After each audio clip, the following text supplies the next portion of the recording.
All right, let's start the meeting. 6 o'clock, February 3rd. I'm going to ask Councilmember Terrence Fugazi to lead us in a pledge of allegiance. Please remain standing for the invocation after that. Ready? Begin. I pledge allegiance to the flag of the United States of America and to the republic for which it stands, one nation, under God, indivisible, with liberty and justice for all.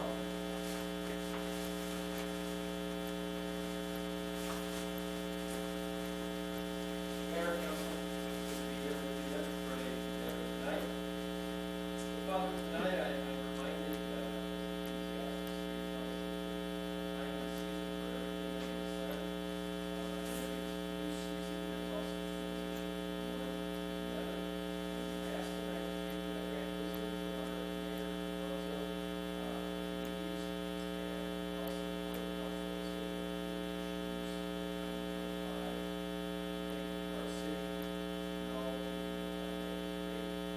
I also want to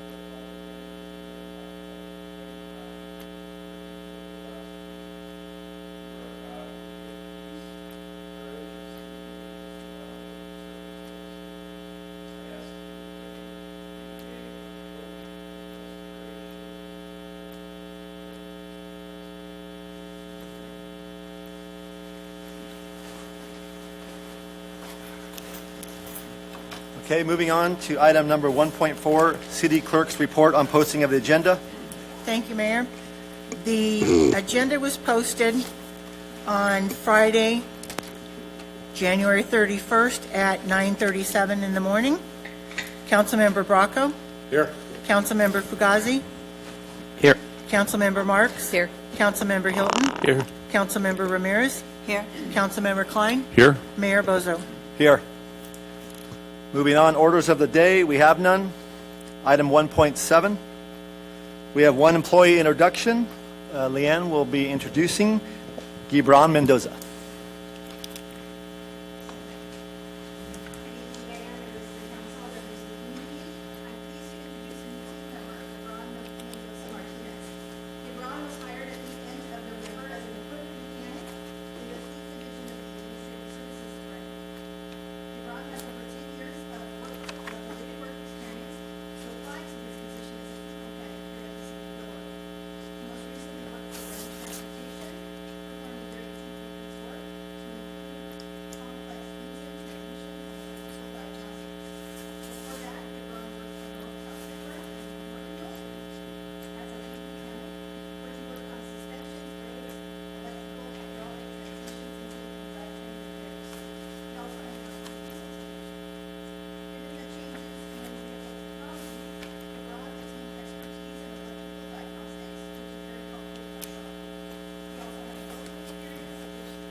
Thank you. Moving on to item number 2, ceremonial items, proclamations and awards. We have none this evening.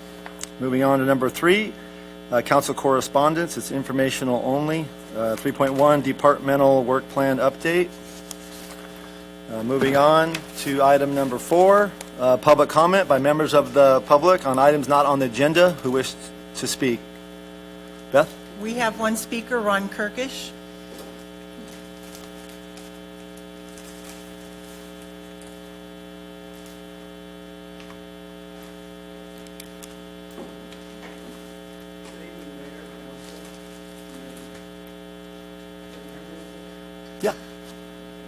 Yeah, how about out there? They can't hear you out there. Is this mic on? Can 6 point, you guys hear him out there? Sorry, Ron. Can you guys hear him now? Can someone? Thank you, Bryce. Correction, it should be Gary Walton. Sure. I've got it, yeah.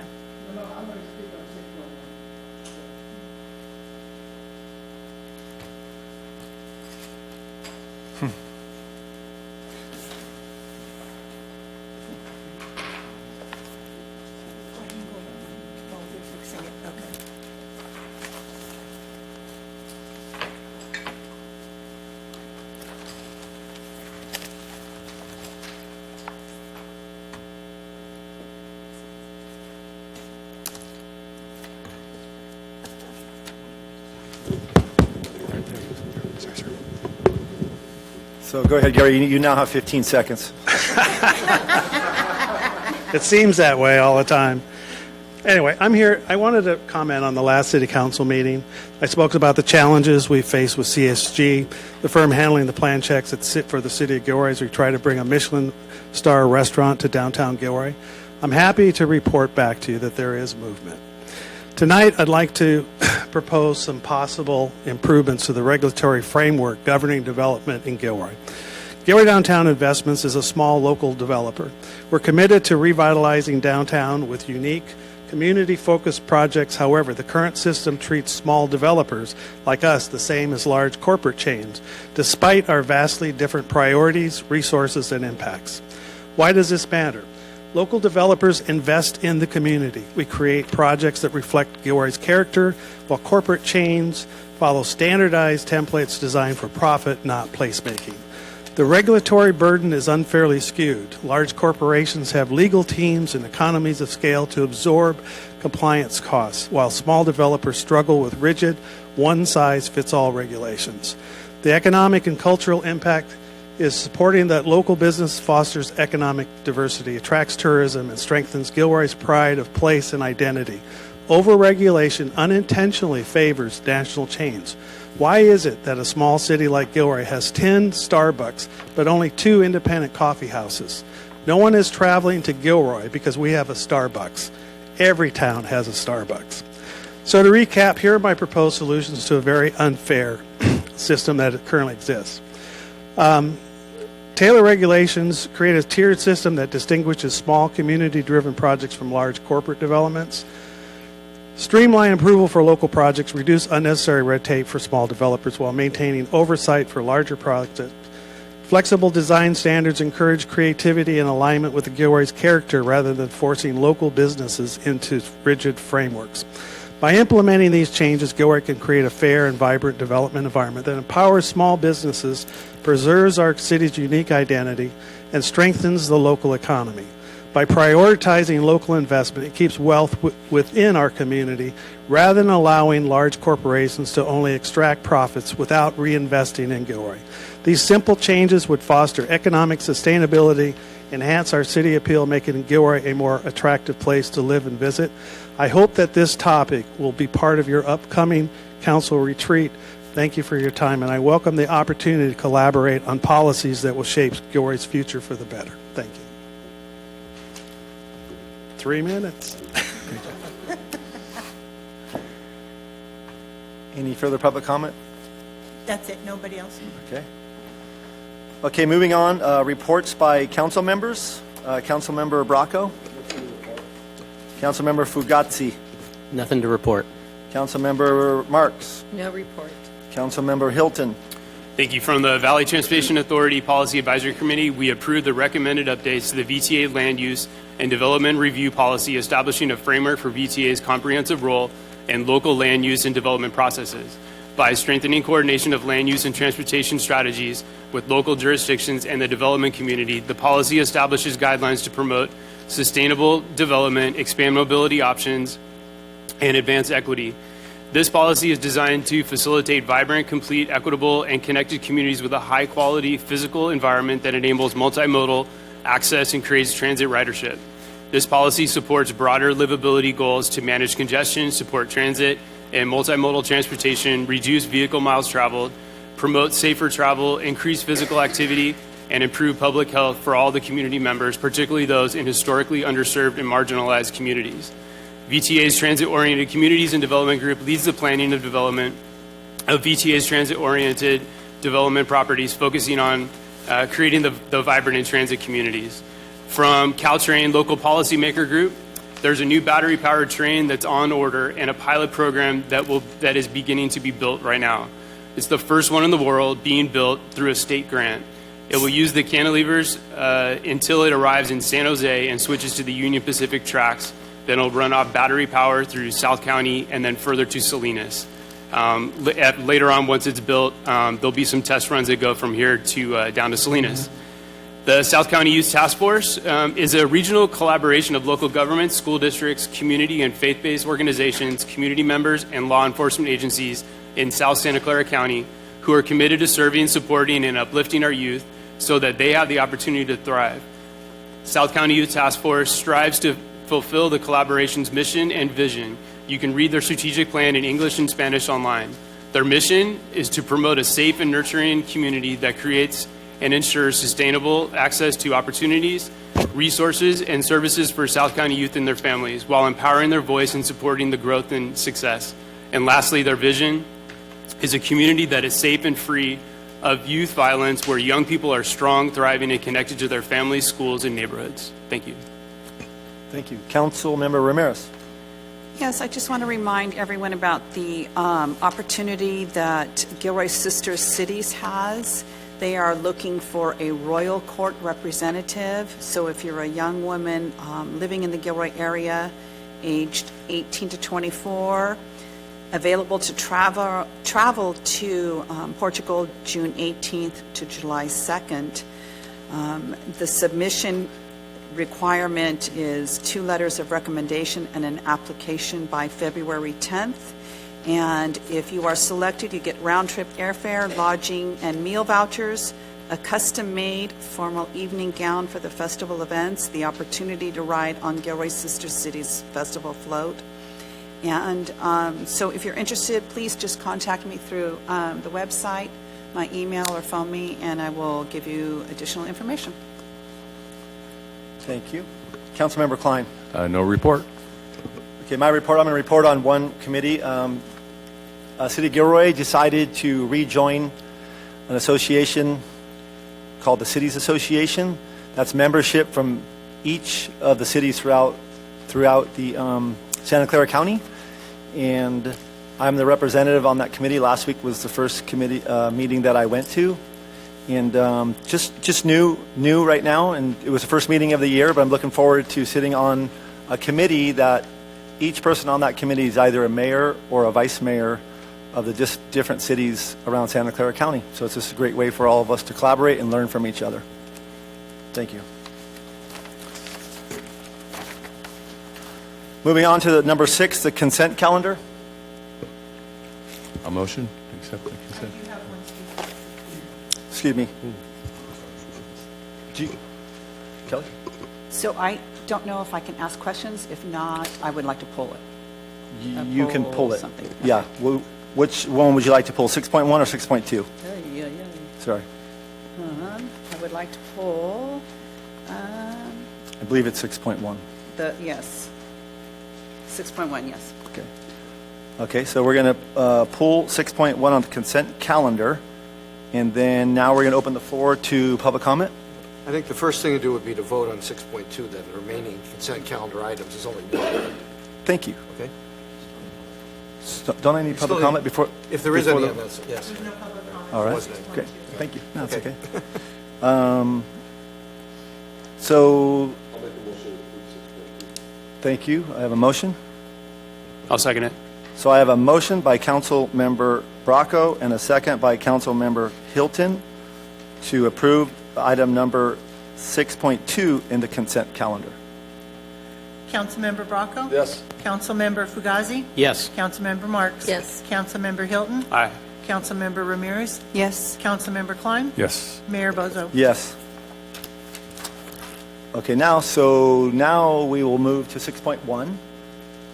6.1's been pulled. Do we go right to public comment or discussion here first? Oh. Councilmember Ramirez, thank you.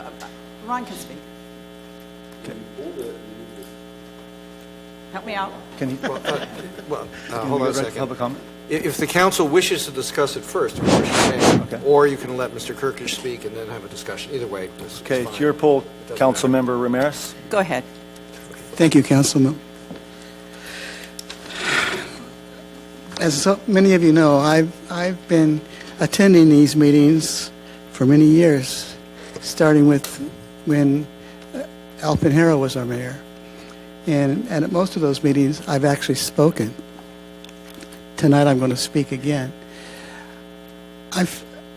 Over the years, I've found that the consent calendar can be used to, I will say, sneak across issues that are important, but when I say sneak across, they get voted on without any legitimate discussion before the community.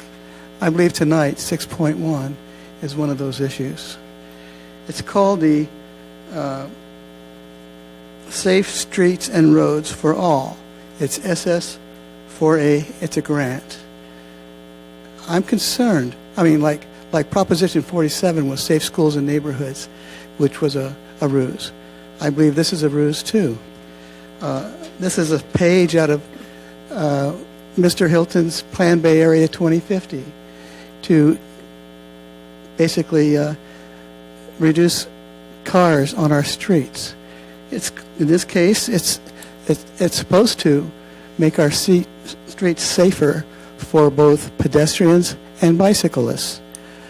But in my mind, and when you go back to Plan Bay Area 2050, basically it's to cause more congestion on our streets. It's to reduce street lanes on our streets. It's to increase bottlenecks on our streets. I don't believe that this is what our citizens want for Gilroy. So what I would like to urge you strongly to do is to take this offline and bring it back for full discussion by the city, by the city folks, and by yourselves. I think this is very important. Thank you. Thank you. No more speakers. Okay, thank you. Councilmember Ramirez. Thank you. So I just have some questions about this. Can you help me understand how this is different than the Safe Roads to School grant that we have? Councilmember Ramirez, I'm going to have Daniel Padilla, who's the city engineer, answer your questions for you. Thank you. Maybe you can just speak a little bit about the grant. That might help. I'll make it very quick. Thank you. The purpose of this program is to reduce traffic related fatalities and serious injuries with initiatives such as action plans and implementation projects. And most agencies in California have a local road safety plan. Gilroy does not. I've worked for even rural counties that may have a local road safety plan. So the purpose of this grant is to hire a consultant that will analyze intersections and roadway segments, and they will determine the least safe intersections and roadway segments in the city. It is a data-driven, objective, very black and white, so that we identify those dangerous infrastructure. And the consultant will use accident reports from our police department. We'll use splitters and crossroads. We'll look at accident reports, speed surveys, and traffic models. They'll develop countermeasures to make our roadways safer. And then they'll typically pick 3 projects to begin a preliminary design. They will help us apply for grants to actually build infrastructure programs. It's a great tool for the city to have a local road safety plan. So that's the summary of what this grant is for us. Thank you. And I'm not arguing the need or the value to it. I'm just, because we have something similar in place already, don't we? So I'm just trying to understand how this is different than that. You excuse me, you mentioned safe routes to schools. Daniel, could you speak a little bit at what the difference is between these two programs? Yeah, they have really, this is, Safe Routes to School is a funding source to implement projects, actual infrastructure. They're specific to, a specific roadway segment. This would be a citywide local road safety plan that would consider and evaluate all of the roadway segments in the city, which we could potentially do a Safe Routes to School project from this road safety plan, but it's the Safe Routes to School has nothing to do with this citywide plan. Okay, so I think you may have answered my question in your explanation earlier, because I'm just wondering if we do this and we utilize this funding, are we then required to implement the plan? And if so, how is that paid for? This would be a plan to help us prioritize projects and apply for other grants, but there would be no other obligation for us to Okay. implement a project. It would just be a tool that we have. Perfect. amongst other things. Thank you. Any further questions for staff? Well, not for staff, I have a comment.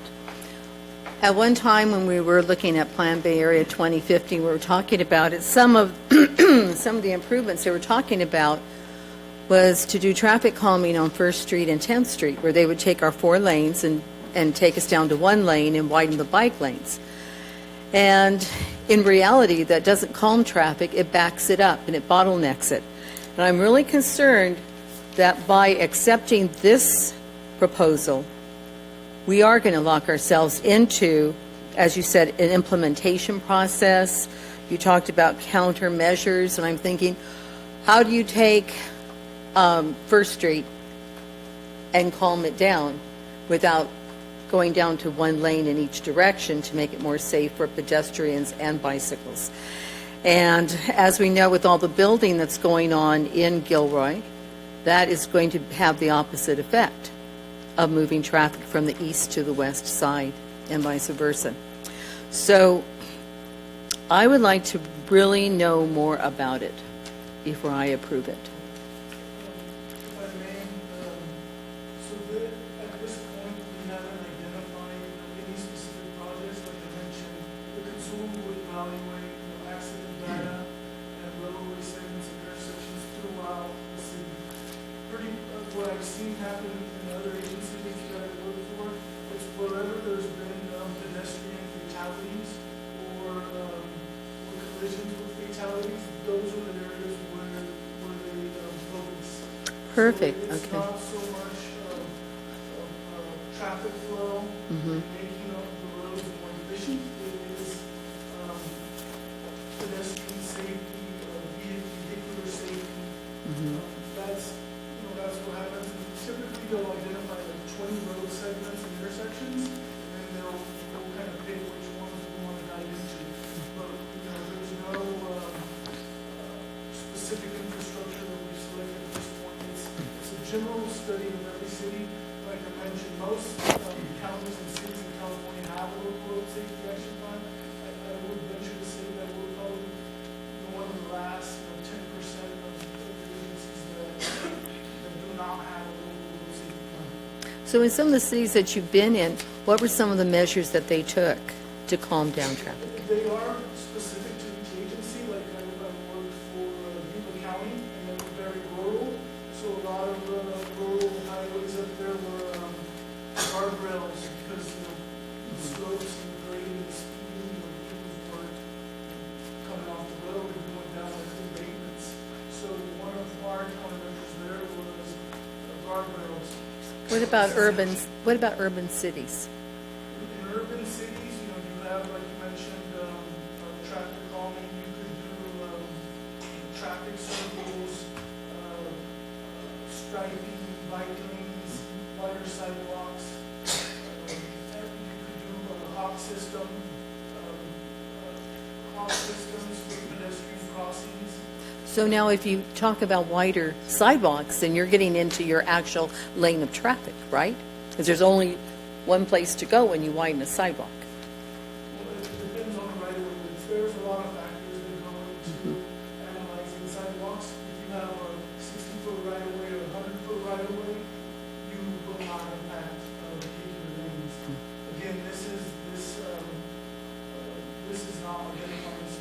Right. Right. It's data driven. There's very limited public input. There is public input. The big thing about these type of plans, it's data driven. It's very objective, and it's black and white. They analyze accident reports and data. Right. I just want the public to really hear what you're talking about. And when you talk about access, then you could be going into someone's front yard to gain that access, correct? If you're not going to touch the roadway, you only have one other way to go, correct? Councilmember Marks, let me give you an example of two projects that could like give you a sense of what really happens with these. We have 7th and Church here, where you can see that the lines are painted on the concrete because we're about to put in new stop signs, lights, all that. 3rd and Wren is another area where we had some issues with safety. So we're already doing this work. Okay. We're paying for it. And this contract proposes to do the evaluation of those intersections for us, since we're already doing it. They'll identify through traffic data, not through what somebody's subjective idea of traffic flow or congestion is. It'll use real data for traffic incidents, police reports, citations, and determine where are our worst spots in town for safety. Not for congestion, transportation improvement, safety. That's why it is specifically a safety grant. That list will come out, and it will have numerous projects on there, more projects than we could ever fund. Then staff would have to make a recommendation to council to do that project, and at that time the council could either approve or not approve that project based on the merits of that individual project, not the whole plan, just the ones that we've picked that we think are more for safety and what have you. So we're not being locked into anything. You are not being locked into anything. Thank you. Additional questions or comments for staff? I'll have one comment. I like what you said about intersection safety for pedestrians and traffic. We had a meeting here, coffee with the mayor this past Saturday, and that was something that was talked about a lot. People want to know, they want better pedestrian safety and intersection safety. So that's my comment, and based on that, I'll entertain a motion on item number 6.1 of the consent calendar. A motion. So I have a motion from Councilmember Klein and a second by Councilmember Bracco. Councilmember Bracco? Yes. Councilmember Fugazi? No. Councilmember Marks? No. Councilmember Hilton? Aye. Councilmember Ramirez? Yes. Councilmember Klein? Yes. Mayor Bozo? Yes. Motion passes 5-2. Correct. Okay, moving along to item number 7, bids and proposals. 7.1, award a 3-year contract to Swimming Swan LLC in the amount of $816,492.42 to serve as the Christopher High School Aquatic Center operator beginning in 2025 through 2027 with a 2 1-year extension options. Staff report, please. Yes, good Mayor and Council. So from 2012 to 2020, Recreation offered aquatic services at Christopher High School Aquatic Center, joint operation and service with this Gilroy Unified School District. Due to the pandemic closure and cost reduction efforts, the city's aquatics program ceased in 2020, but resumed in 2022 by using an outside vendor. An RFP was issued for an aquatics operator at the time, and the council awarded to Swimming Swan, who operated the aquatic center from 2022 to 2024. A new RFP was issued to operate the center from 25 to 27. It was advertised in San Jose Mercury newspaper and sent to over 100 professionals in the aquatics and recreation field. 2 proposals were received, USA Management and Swimming Swan LLC. The review team found several issues with the proposals submitted by USA Management, while Swimming Swan provided a comprehensive proposal consistent with the RFP requirements. Swimming Swan's proposal maintains the pool operations as it currently serves the community this past summer season. Required services to be provided include group and private swim lessons and recreation swim. Optional programs include but are not limited to aqua yoga classes, lap swim, party rental area, and several certification and training classes.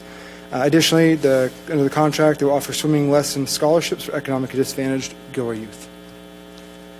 Responsibilities, Swimming Swan is responsible for recruiting, hiring, onboarding, and training all its lifeguards, cashiers, and other staffing, offering a program registration system, and to provide janitorial support, among other duties at the center. The proposed fees in the public are generally similar to 2024 in their proposal. Swim lessons would only increase by 2%, and recreation swim fee will remain the same as 2024. In this review, council does have some alternatives. Obviously, council could reject the proposal and reissue the RFP. This is not recommended as we would not be able to open for the 2025 season due to the time frame. Second, the council could award the contract for a lesser length of time and study the city providing the service directly. Again, that study it would be a big lift for staff, but it is a possibility. And third is to reject the proposal and direct staff to provide the service directly, which again, we have not studied the costs or requirements for reinstituting that program internally. The fiscal impact, so the proposed agreement is for 3 years, requires a management fee paid to the operator for each year, for total not to exceed $816,000, roughly $500. That's split over 3 years. The amounts are included on the screen here and in your packet. They assume the maximum 5% CPI increase. Whatever the CPI is for the Bay Area, if it's under 5%, that's what they would get under this contract. After 2027, there are 2 one-year options to extend with city approval. So that would come back to council before any of those options are exercised. So the recommendation is to approve awarding the contract to Swimming Swan and authorize the city administrator to execute the contract and associated documents. I'm happy to answer any questions that council may have. Thank you. Councilman Bracco. Bryce, how many people does this serve? How many people use that pool? Yeah, so it varies by year. It's been increasing. Inside the packet, we do have the numbers. So these are not unduplicated numbers, and so these are information from the operator. So we have the recreation swimmers, which increased from 2022 4,820 to 6,800. Swim lessons went from 1,347 to 1,883. Each of those swim lessons are eight classes.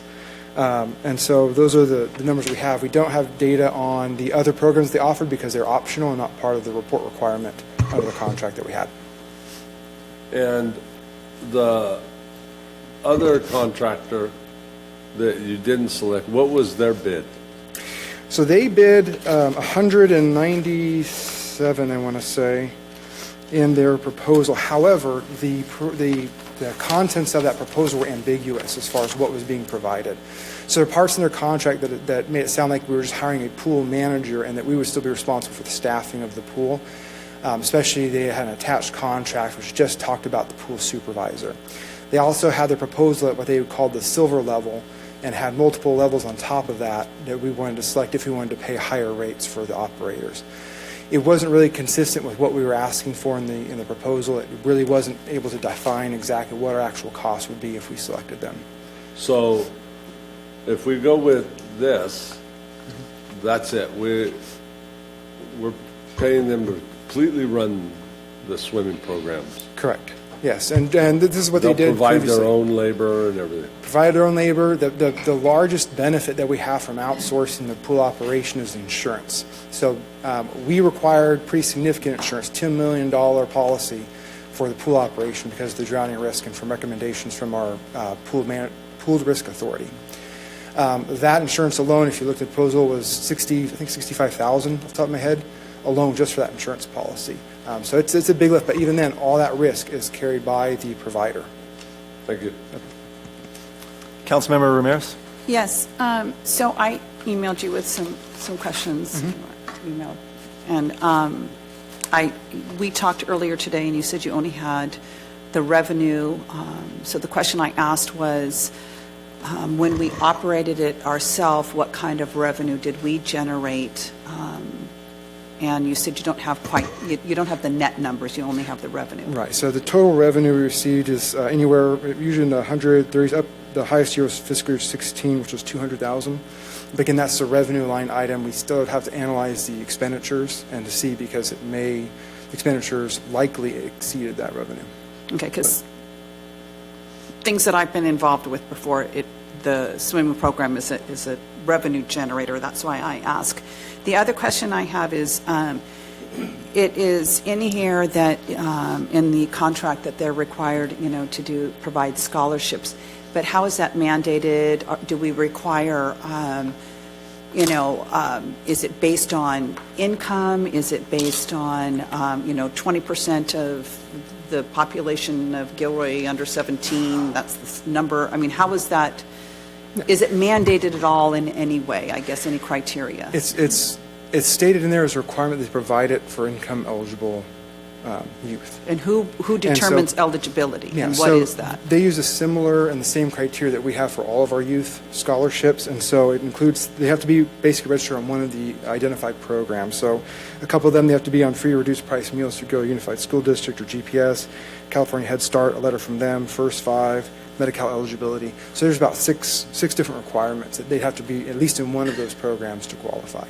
There's no specific quota because we can't control who participates, so if we set an arbitrary number, say 10, 15, they may not reach that. So we just identified that if they qualify, then the scholarship is eligible. And do they report back on how many scholarships they gave? Yes. So in 2024, they had 31 scholarships. Thank you. Councilmember Fugazzi. So thank you for your information today, because I too had obviously a bunch of questions, and it's not exactly obvious from the data, as Councilmember Bracco was trying to get to the information of how many Gilroy residents actually take part in this activity out there. Looks like it could be anywhere from 2,000-ish, something in that neighborhood from what you told me and how many turnstiles there are. So the city is effectively subsidizing about $150 maybe a year for these people to use that facility. Does that sound about correct? I'd have to do Okay. hard math on that, so I can't confirm that. But And if we don't approve all the years tonight, we can approve just one? it's an option for council if they want to go that direction. We would then go back to Swimming Swan and negotiate what that agreement would look like. And if we don't approve any of them tonight, you're saying you can't start this year? Yeah, so typically when the city was operating it by December, advertisements for lifeguards are already going out. It's a very intensive upstart. So we waited to the last minute and we're right up against the wall now. It followed the process that we did previously. So we did the RFP, and for the last cycle, we heard positive responses about the vendor and the community. Recreation does, and after each season, they end up doing a survey of participants to find out. And so we can follow with that consistent policy and the approach that we took last year to do the RFP at the same time. So to be clear, this company it's a revenue generator for them, right? They make money off of this in addition to what we give them as a subsidy. So we provide a management fee to the vendors. This is something we uncovered with the first process. So when we went out for the 2022 season to start, we originally put out an RFP that didn't have any management fee in it at all. We received 0 responses. Sure. We then went out, I think, a second time, offered $50,000, still no responses. And so we opened it up to the proposals. Well, what would make it work? And so that was part of the proposals that we received. Even then, we were still only received 3 proposals at that time. And 2024 over 2023 had about a 30% increase in activity, right? That's what I saw, is about 8,000 and change in your numbers from 6,000 and change, something like that. Yes. And if it went up to 10,000, they would conceivably be making even more money and need less money from us, wouldn't they? I wouldn't be able to speculate on what their profit margins are and what their expenses are in that. Fair enough. That's it. Further comment? Yeah, Councilmember Hilton. I just want to interject some historical position on this, because during COVID, and maybe there's other people in the room who could probably help out, but during COVID, we stopped this, and then there was the needs assessment that we did for the recreation department. We stopped funding, we stopped giving those subsidies. So it just, when I hear words like that, I just want to be careful that that wasn't the point of this. The point of this was, in my opinion, and others can correct me too, was to eliminate, that, give it to another company. But if they make whatever their profits end up being is their profits, but it wasn't to give $150 per person or have that type of credit to subsidize it. That wasn't the original intent, and that's why we stopped hiring and stopped using our own volunteers and stopped, creating our own lifeguard program, but completely gave it away. So hopefully someone else can. I wasn't really prepared to talk too much about that, but hopefully we can bring that back into the conversation, because that definitely wasn't the purpose, is to subsidize or Purpose or not, it's effectively that, and effectively that number should go down with the more money that they make. I mean, if they did 20,000 visits there, would they need any money at all from us? Yeah, so, I'm definitely, I'm in line with you because I was in line back then on why we changed it and why we went down this road. But I don't know how you could build in a public contract like that by telling them like, yeah, but if you don't get this, you don't need us, then we're going to take our money back. I don't know how that's possible, but I do like what you're saying because this is not what we were supposed to be doing. We weren't supposed to be giving away excess money to a company. Right. To do that. But we do have a contract like that with Gilroy Gardens. It's based on EBITDA. So we do know how it is to write contracts like that. I'm not saying we should on this, but it does exist. And the timing is difficult going into budgeting when we should be looking at all things that we're spending money on, especially $300,000 a year, when that's the equivalent of public safety staff and other things. I'm not saying that we get rid of this. I'm saying that in looking at the way the contract is created, I'm reticent to want to give a 3-year contract without looking at it much deeper and also engaging the community in terms of the budget and what they really want to spend what we have as fixed dollars on. I'd just like to add a couple of things from back in COVID as well. As you may recall, the recreation budget used to be approximately $2.7 million, and that was cut down to 1.5 in 2022. As part of that, it was decided by the council to have basically a fixed cost for what the swimming program was going to cost, because there was basically zero cost recovery of swimming. So maybe in some places they have higher levels, and so that was a conscious decision to set the amount of investment into the swimming program as a community benefit. It's never been looked at from a financial gain or loss. Now, having said that, when we went out with the RFP and we tried to get a vendor on the merits of profit and loss, we got no responses. So that's why that management fee came in place. It was not a place of a power of negotiation from our side. It was the only way we could get the services provided, and that was the amount that we could get somebody in at. So there's a lot of different ways to do this, but it just depends on what your goal is. If your goal is to provide swimming, then this is the way that we did it. But if your goal is for cost recovery or reallocation of resources, it's an entirely different conversation for us.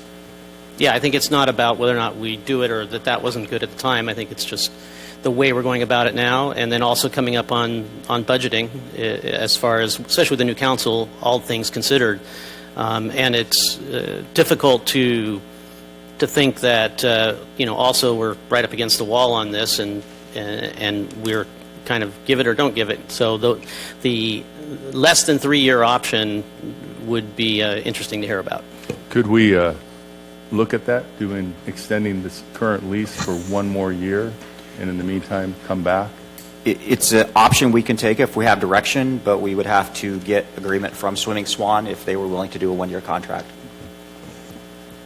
And I think that would send the message to Swimming Swan that we've enjoyed your partnership over the last 3 years, right? They have figured out who to hire within our city, so they have had that transition that we used to get on our own. Like they used to call our own rec staff and say, hey, next year my little brother or my little sister wants to do it. Well, now they have those abilities, but what I think we don't want to send the message to the community is that maybe possibly rec swimming at Christopher High School is on the chopping block, right? I don't think that's Absolutely. what you're trying to... No, that's not what I'm trying to indicate. That's what I'm saying. Like, I want the message to be like, hey, we want to work with you. We don't quite like this, but at the same time, we want to provide swimming. We're not trying to not provide swimming. For sure. There's not enough information to make that long-term decision in my feeling on the way that it's set up and the way that the contract is designed and all of those things. I think it's valid, but I think when you talk about that now we have to go back to Swimming Swan,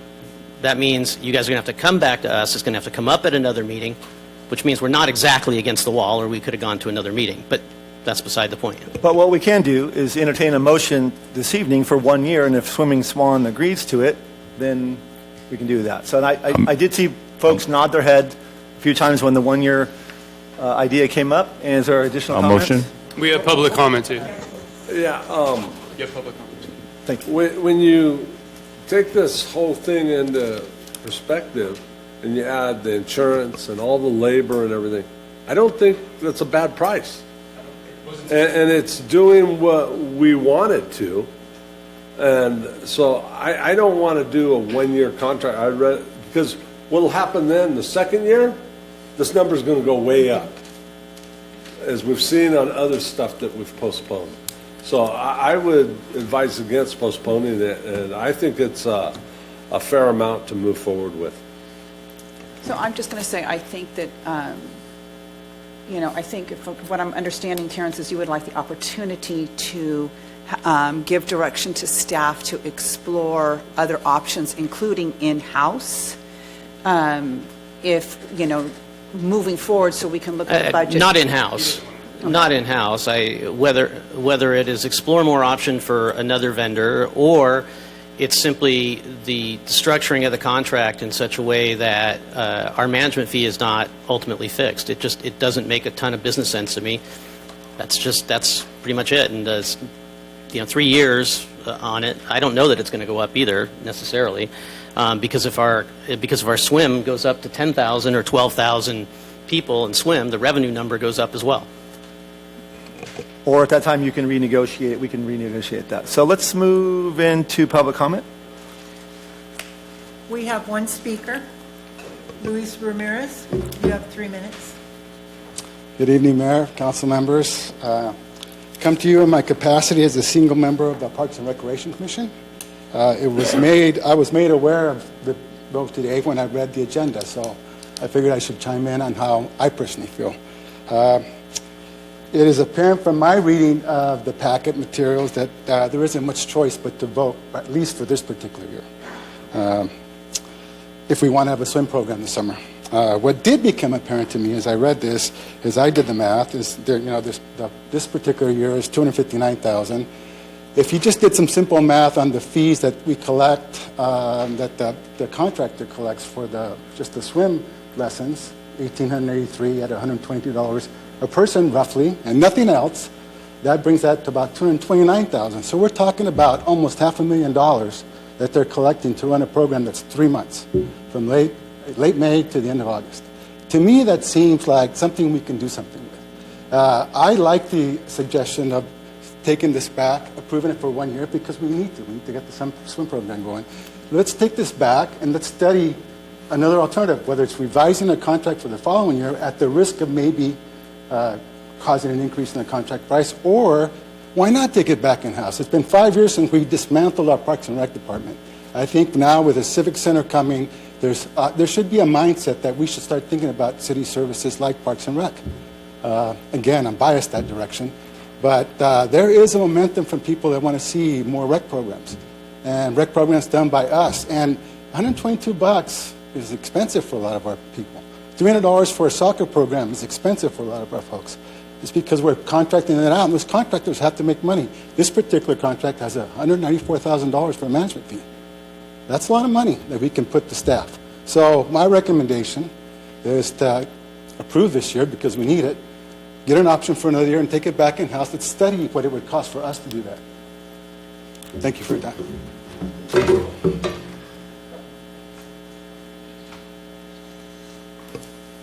Any additional comments? I just have one additional comment. Staff can take it or not, but it's just fascinating to be on this side now where we've got members of the public saying, that we should take this back in-house, which I'm all for that. I thought it was a great program, but I would love to hear staff's either pushback to that or neutral to that or something. I don't know. I mean, you were here when we most everyone in this room was here when we made this choice of we don't want to have this as a staff member. We want to contract this out. So I'm just interested to hear that. Yeah, economically, I don't have the data from. It's going to be much more expensive. The management fee that we're paying will probably pay for an employee and a half. If we're able to find a pool manager, actually, one of the reasons why we did go out is because we just couldn't find anybody to take that 4, 5, 6 month job as the pool manager. So it certainly, I don't think the cost is going to go down by any means. It's hard to find temporary seasonal employees for lifeguards, and we don't have as great access to those kinds of labor fields that Swimming Swan or other companies do. So there was to be honest with you, the reason why we wanted to get rid of it because we weren't very good at it, to be honest with you. So can I ask, who did they employ then? Did they bring someone up from San Diego? Did they bring lifeguards up from San Diego? Or if if they had the contract and then they did hire a pool manager and lifeguards and staff, where did they pull those people from? I just made the assumption, I'm bad on me for assuming, but I just assumed that they hired local. There's a large component of that, but hiring local through a government agency is a much more onerous process than an independent contractor. We do background checks, we do all kinds of benefits and things like that that just really take the process a lot longer, and this gives us flexibility, and it takes away from our responsibility because right now we only have 5 employees in recreation. So in order to bring the swimming program back, you would have to expand the recreation department. That's just a fact. Seems like there's some interest in a one-year contract. So I'm going to entertain a motion for a one-year contract. Is there any interest? I'll motion. I'll second. So I have a motion by Councilmember Klein and a second by Councilmember Ramirez to award a one-year contract to Swimming Swan LLC to serve as the Christopher High School Aquatic Center operator in the year 2025 in the total amount of $258,998.39. Would it be, excuse me, Mayor, could we just extend the current lease, or, Jimmy, in negotiating with them, just extending this current lease? So the current lease, the current agreement, I think, ended this past year. So Okay. yeah, it's already, so there's it's already nothing. ended. Okay, all right. Everybody okay with that motion? Roll call, please. Councilmember Bracco? No. Councilmember Fugazi? Yes. Councilmember Marks? Yes. Councilmember Hilton? Aye. Councilmember Ramirez? Yes. Councilmember Klein? Yes. Mayor Bozo? Yes. Motion approved 6-1. Moving along to public hearings. Nope. Item number 9, unfinished business, selection and appointment of boards and commissions and committee members. I'd just like to make a quick comment for all of the applicants. The council would like to thank you guys again for going through this process and applying. There were a lot of applications, and for some reason, if you're not selected to a committee or commission that you've applied for, please continue to search out and look for ways to become involved in Gilroy. This community needs you. Thank you. Thank you, Mayor Mayor, tried this again, Bozo. I have the tallies in for each of the boards and commissions. Several of them did not receive majority for enough, so we will probably have to ask to go back again. Starting with the Library Commission, Councilmember Bracco voted for Valerie Lowry and Victoria Coverson Baxter. Councilmember Fugazi voted for those also. Councilmember Marks, Hilton, Ramirez, Klein, and Mayor Bozo all voted for Valerie Lowry and Victoria Coverson Baxter. So those two have 7. Councilmember Hilton voted for Stephen Taylor. No others did. Councilmember Ramirez voted for Jeannie Stokes and Joanne Howell. And Mayor Bozo voted for Stephen Taylor. So Stephen Taylor got 2 votes. Jeannie Stokes and Joanne Howell each got 1 vote. So we have 4 openings, and we have 2 confirmed that we can appoint to the committee. So would you like to take care of this on a case-by-case per commission basis, or are you going through all of them? It's up to you. Do you want me to do it case by case, and if somebody wants to change their vote right now? Sure, case by case. Okay. So for the Library Commission, as just stated, Stephen Taylor got 2 votes. Jeannie Stokes and Joanne Howell got 1 vote each. If Stephen Taylor wins for Library Commission, he will be on 2 different commissions at that point then, right? No, he will be only on 1. What did I miss? He on Arts and Culture is his second choice. He'll automatically be eliminated from that once he's elected to the Librarian Commission. his first choice is the Library Commission. His second choice was Arts and Culture, and he did receive 5 votes for Arts and Culture.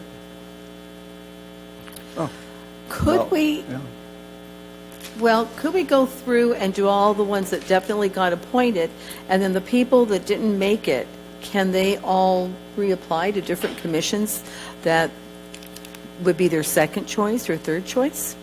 Anybody can reapply later if this council, when and if this council decides that we're going to go back out to recruitment. So but I don't think that we should have that conversation tonight. Correct, and you did hold 2 sets of interviews so that everybody could. Okay. And we extended the time period for them to apply. So. Do you want to look at Library Commission if there's anybody else? Basically, Stephen Taylor is out because he got 5 votes on Arts and Culture. So the only 2 left would be Jeannie Stokes and Joanne Howell. Even with the 2 here, they would not have a quorum. Well, they would. They'd have a quorum of 3, of a 5-member. Okay. So to review, if we only select 2 people for the Library Commission, there will be a quorum unless members of this council want to change their vote Correct. and try to add 1 more person. Correct. So essentially what we would be asking for the folks that did not vote for, that only had 2 votes, are they going to consider the 2 people at the bottom, Jeannie and Joanne, will they be considered? Correct. Did both of them interview? Neither No. of them interviewed. There's not, yeah. The letters that are not in bold did not interview on your list. So, down here on my left, no interest at this point? Okay, so we will, We will appoint Yep. Valerie Lowry and Victoria Coverson Baxter to the Library Commission. correct. Moving on to Arts and Culture Commission, we have Stephen Porter, or we have Councilmember Bracco voting for Stephen Taylor and Wendy Zamora. Councilmember Fugazi voting for Stephen Porter, Stephen Taylor, and Wendy Zamora. Councilmember Marks voting for Stephen Porter, Stephen Taylor, and Wendy Zamora. Councilmember Hilton voting for Stephen Porter, Stephen Taylor, Wendy Zamora. Councilmember Ramirez voting for Stephen Porter, Wendy Zamora, Jeanette Beccarelli, and Kelly Pfeiffer. Councilmember Klein voting for Stephen Porter, Stephen Taylor, and Wendy Zamora. Mayor Bozo voting for Stephen Porter and Wendy Zamora. We have Stephen Porter received 6 votes, Stephen Taylor received 5 votes, and Wendy Zamora received 7. So we have 3 who got a majority of the council votes. Okay. But there's 4 openings. Right, but Valerie, the first name Valerie is no longer Correct. correct because she's on Library Commission. Correct. So we have a similar situation. Does anybody want to add their vote for the folks that did not interview? Nope, then that vote stands. Okay, thank you. Moving on to open government. Councilmember Bracco voted for Janet Crewley, Anne Marie McCauley, and Sharpie Sandu. Councilmember Fugazi voted for Janet Crewley, Anne Marie McCauley. Councilmember Marks voted for Janet Crewley and Sharpie Sandu. Councilmember Hilton voted for Anne Marie McCauley and Sharpie Sandu. Councilmember Ramirez voted for Janet Crewley, Sharpie Sandu, and Monica O'Neill. Councilmember Klein voted for Janet Crewley, Anne Marie McCauley, and Sharpie Sandu. Mayor Bozo voted for Janet Crewley, Anne Marie McCauley, and Sharpie Sandu. Jeanette Crewley got 6 votes, Anne Marie McCauley 5 votes, and Sharpie Sandu 6 votes. So we have 3 that are appointed to the 3 open positions. Thank you. Moving on to Parks and Rec Commission, Councilmember Bracco voted for Michael Vesuzzi, Javier Martinez, Jorge Vargas, and Robert Miller. Councilmember Fugazi voted for Michael Vesuzzi, Emily Miller, Javier Martinez, and Jorge Vargas. Councilmember Marks voted for Jesse Jimenez, Javier Martinez, Jorge Vargas, and Nathaniel Ayala. Councilmember Hilton voted for Michael Vesuzzi, Emily Miller, Javier Martinez, and Jorge Vargas. Councilmember Ramirez voted for Jesse Jimenez, Emily Miller, Javier Martinez, and Jorge Vargas. Councilmember Klein voted for Jesse Jimenez, Michael Vesuzzi, Javier Martinez, and Jorge Vargas. Mayor Bozo voted for Jesse Jimenez, Emily Miller, Javier Martinez, Nathaniel Ayala. Javier Martinez and Jorge Vargas. Javier Martinez got 7 votes. Jorge Vargas got 6. We have a tie between Jesse Jimenez, Michael Vesuzzi, and Emily Miller, as they all received 4. And we're looking we for have 4 4 spots. openings. Yeah, So we're looking the- for 4 spots. Yep. So council's going to have to decide between the 3 that received 4 votes if somebody wants to change their vote. Jesse Jimenez, Michael Vesuzzi, and Emily Miller.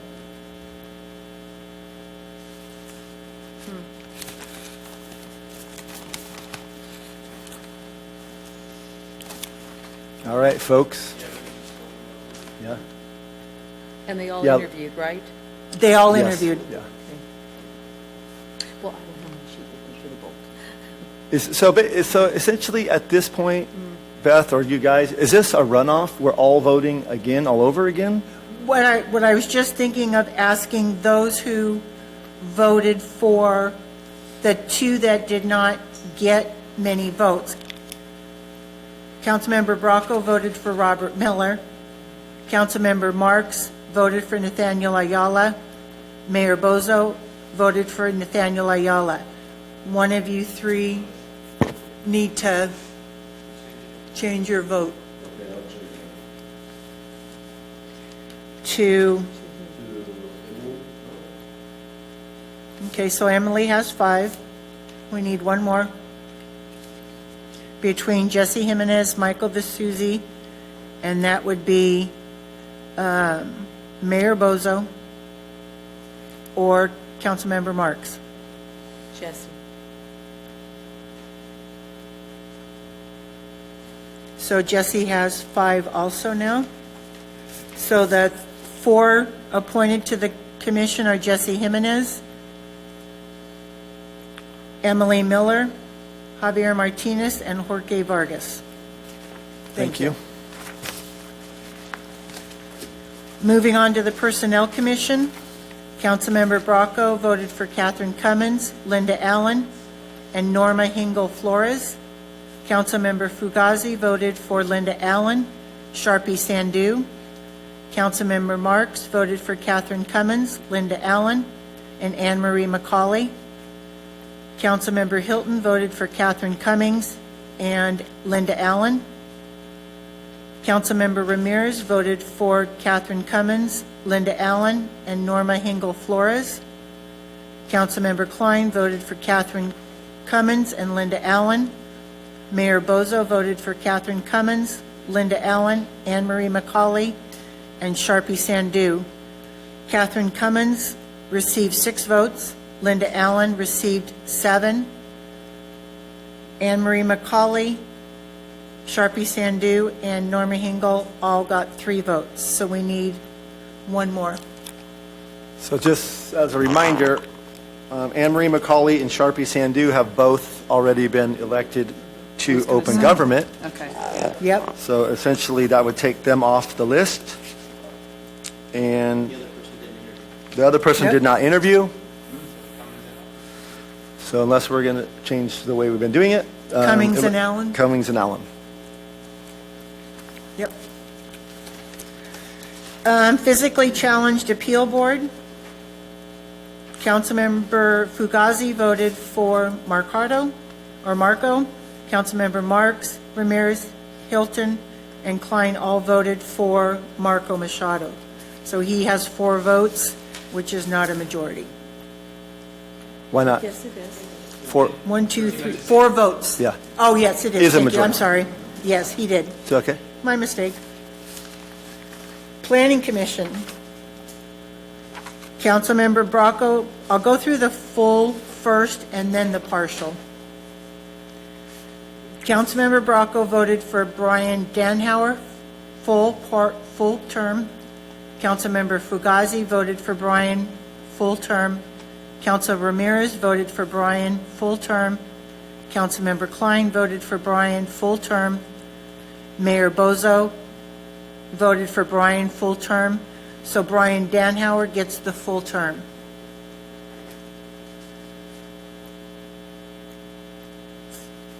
For partial term, Councilmember Bracco voted for Patricia Benson. Councilmember Fugazi voted for Alex Larson.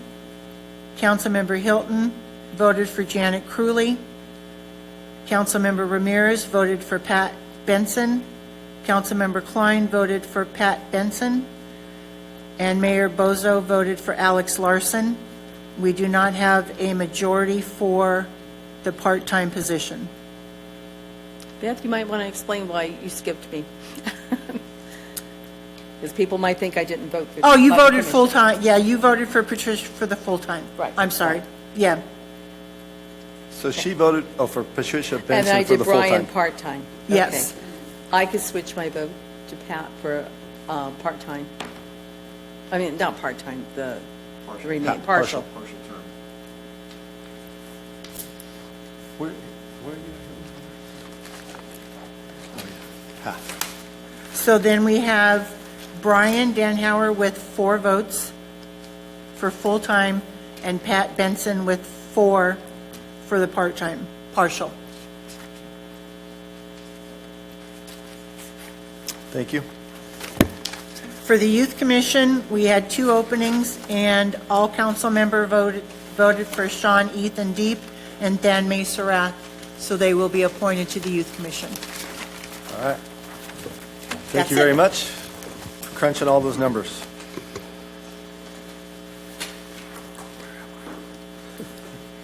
Okay, moving on. Item number 10, introduction of new business.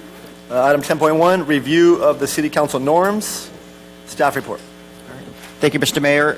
The City Council originally adopted its first norms back in 2011, and several revisions have occurred from the past 14 years, with the last update being 2 years ago by that current council. The council norms are intended to establish procedures and expectations for the conduct of council. It is advisable that council review occasionally the norms and update as necessary. There are 6 different categories of council norms, including meeting guidelines, adding agenda items, council interactions, staff relations, council communications, and council travel and training and participation on outside boards and memberships. Staff has made some recommendations for adjustments to the council norms, and those are included in your packet. I would say the majority of those are administrative that just reflect current policies and practices, and a few language adjustments as well. At this time, council can accept staff recommendations, and they can also add, edit, or modify any of their own, and we'll take that direction from council tonight and return at a future meeting for the adoption of the updated council norms. That concludes my report. Thank you.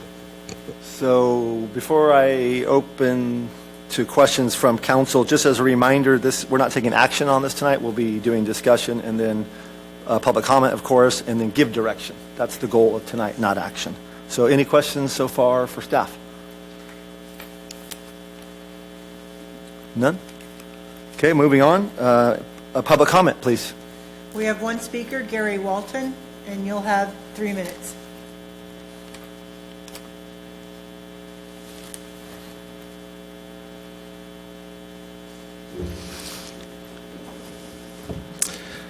We will never bring disgrace to our city by an act of dishonesty or cowardice. We will fight for the ideals and sacred things of the city, both alone and with many. We will revere and obey the city's laws and do our best to incite a like respect and reverence in those above us who are prone to annul them or set them at naught. We will strive unceasingly to quicken the public sense of civic duty. Thus, in all these ways, we will transmit this city not only not less, but greater and more beautiful than it was transmitted to us. We will never bring disgrace to this city by an act of dishonesty or cowardice. I think I repeated that, but these words were spoken in the 5th century BC by young Athenian citizens century ago, reflected a pledge not just of service, but of integrity and responsibility and leadership.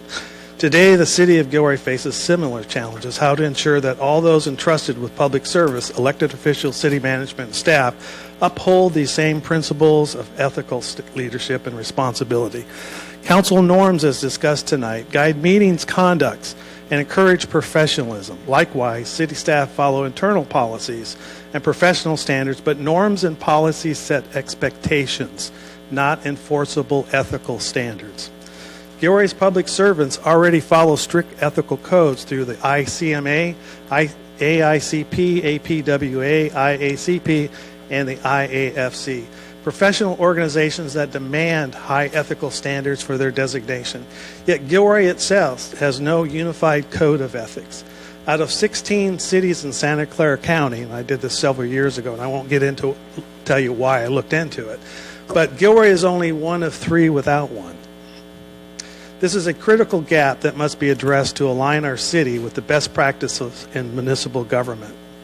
Gilroy deserves a government that is not only effective, but ethical at every level. Adopting a comprehensive code of conduct will reaffirm the city's commitment to integrity, good governance, and public trust. Now is the time to take this step and ensure that ethical leadership in Gilroy is just not encouraged, but expected. I strongly encourage the City Council to prioritize the development of a code of ethics as part of your upcoming retreat. The Athenian oath speaks of leaving the city better than we found it. This is your opportunity to do just that. By establishing a clear set of ethical guidelines, you create a lasting foundation for future councils and staff, ensuring that integrity, accountability, and transparency remain at the heart of Gilroy's governance. Thank you. Thank you. Okay, any comments, questions from council? Any direction? Okay, moving on. Yep. I'll make some, because I think what staff's looking for is the recommended update, the cleanup items of just general policy stuff. So I would give that direction, as long as everybody else is willing to do that, that we at least bring, when it gets brought back, that those get included inside of it. Because there are a lot of cleanup stuff. Okay. Thank you, staff, for doing that. Thank you for helping with it. So the direction is to move forward with the staff recommended updates. Is that correct? Correct. Okay, thank you. Moving on to item number 11, and we are now going to adjourn to the meeting of the Gilroy Public Facilities and Financing Authority. So moving on to item number 12, we're going to open the Gilroy Public Facilities Finance Authority. Do you want to comment on it? No, Okay. I'm just Okay. reaching for the mic. So roll call, please.